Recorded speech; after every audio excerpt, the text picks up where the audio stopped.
Topan ini anak emasnya Bobi ya, karirnya melesat bak roket dari Pemkot Medan. Jejak dugaan korupsi anak buah Bobi Nasution makin menyeruak seiring temuan uang 2,8 miliar di rumah mewah Kadis PUPR.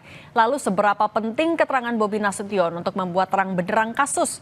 Kami akan bahas bersama peneliti Pukat UGM Zainur Rohman. Mas Zainur, selamat petang. Selamat petang, Mbak Cindy. Mas Zainur, kan pertanyaan berulang-ulang dan Bobi Nasution juga sudah menyatakan siap kalau dipanggil KPK. Tapi apa yang masih ditunggu KPK untuk memeriksa seorang Bobi Nasution? Ya, itu bagian dari agenda penyidikan ya, memeriksa saksi-saksi orang yang dianggap memiliki informasi mengenai terjadinya tindak pidana. Bobi Nasution tentu wajib untuk dipanggil, dilakukan pemeriksaan oleh KPK. Setidak-tidaknya KPK akan mendapatkan informasi bagaimana rencana proyek itu disusun oleh Pemprov Sumatera Utara, kemudian harus ditanyakan mengapa pada tanggal 24 April 2025 Bobi Nasution selaku Gubernur Sumatera Utara ikut off-road dengan penyedia barang dan jasa yaitu KIR, sehingga kemudian akhirnya di dalam proyek itu yang sebenarnya belum jadi gitu ya, belum jadi proyek, baru persiapan proyek, akhirnya dijual oleh Topan, anak buah Bobi, kepada KIR.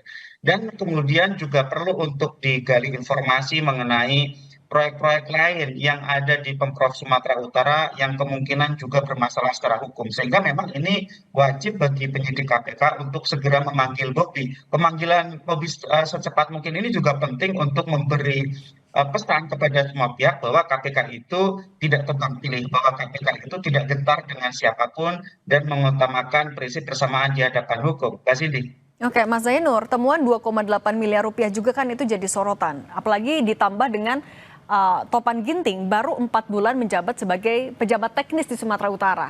Uang temuan 2,8 miliar rupiah itu akan seberapa signifikan untuk melihat aliran dana ini mengalir siapa saja, terutama di lingkungan pemerintahan daerah? Ya, Mbak Cindy. Jadi uang 2,8 miliar itu yang pertama harus dipastikan berasal dari tindak pidana dan dugaan ini sangat kuat. Masa ada orang simpan uang tunai 2,8 miliar di rumah tidak di rekening misalnya. Nah, uang itu bisa jadi hasil dari kejahatan di lingkup Pemprov Sumatera Utara, bisa jadi juga dari kasus-kasus terdahulu di mana Topan menjabat, yaitu di Pemkot Medan gitu ya. Karena kan Topan ini anak emasnya Bobi ya, karirnya melesat bak roket dari Pemkot Medan ya, dari level camat naik menjadi kepala dinas sumber daya air, kemudian menjadi PLT Sekda, kemudian bisa menjadi Kadis PUPR.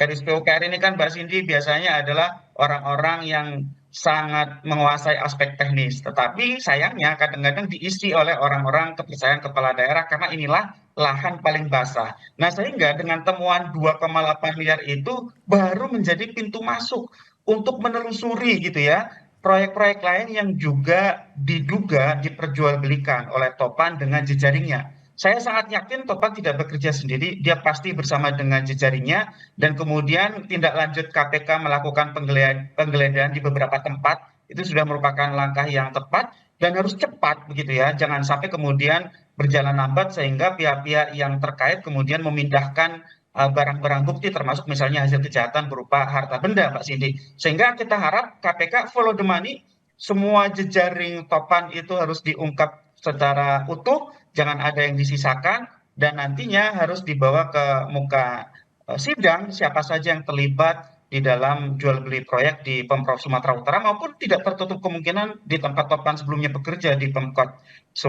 Medan. Mbak Cindy.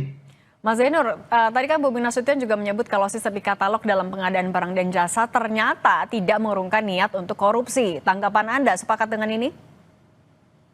Ya, terbukti di tempat Bobi sendiri ya, yaitu di Pemprov Sumatera Utara begitu ya. Kenapa? Karena kan kembali lagi itu semua pada akhirnya akan dipilih oleh manusia. Ketika manusianya tidak diawasi dengan baik, tidak ada akuntabilitas dan punya keinginan untuk mengumpulkan pundi-pundi uang, ya itu semua akan terjadi. Tetapi setidaknya e-katalog itu merekam semua traffic di dalam pengadaan barang dan jasa, terekam secara digital siapa melakukan tindakan apa dan perubahan apa di dalam sistem sehingga kemudian nanti dari sisi penyidik akan lebih mudah untuk melakukan digital forensik dan itu menjadi informasi yang berharga untuk mengungkap ya keterlibatan pihak-pihak lain. Tentu kan ini yang sementara ditetapkan sebagai tersangka selain Topan adalah anak buah Topan sebagai PTK.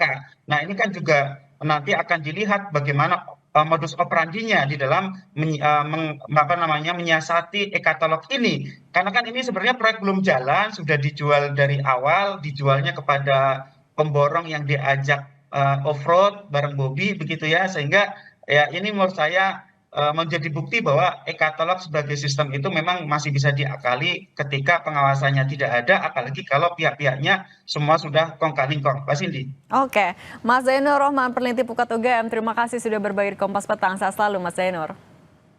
Ya, selalu Mbak.